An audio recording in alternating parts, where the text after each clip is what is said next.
నవరాత్రుల్లో తొలి రోజు పూజించే దేవి శైలపుత్రి. శైలపుత్రి అనే పేరు పర్వతరాజు హిమవంతుని కుమార్తె అని అర్థం. ఆమె రూపమే మాతృశక్తి ఆది స్వరూపం. పూర్వజన్మలో ఆమె దక్ష ప్రజాపతి కుమార్తె సతి. శివుడిని పతిగా స్వీకరించి అతనితో ఆనందంగా జీవించింది. కానీ దక్షుడు శివుడిని అవమానించేవాడు. ఒకసారి అతను యజ్ఞం నిర్వహించి శివుడిని ఆహ్వానించలేదు.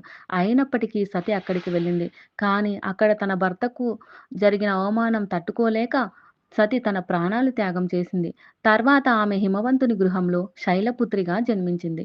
ఈ జన్మలో ఆమె మరలా శివుడిని పతిగా పొందింది.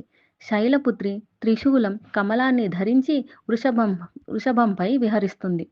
ఆమె శక్తి, ధైర్యం, భక్తి లక్షణాలకు సంకేతం. శైలపుత్రిని ఆరాధించడం ద్వారా భక్తులకు ధైర్యం, మానసిక స్థైర్యం, శాంతి లభిస్తాయి. ఆమె భక్తులకు చెడు శక్తుల నుండి రక్షించి సద్గుణ మార్గంలో నడిపిస్తుంది. నవరాత్రుల మొదటి రోజున శైలపుత్రీ దేవిని పూజించడం ద్వారా ఆధ్యాత్మిక ప్రయాణానికి బలమైన పునాది ఏర్పడుతుంది. ఆమెను స్మరించే వారికి అచంచలమైన విశ్వాసం, మానసిక శక్తి లభిస్తాయి.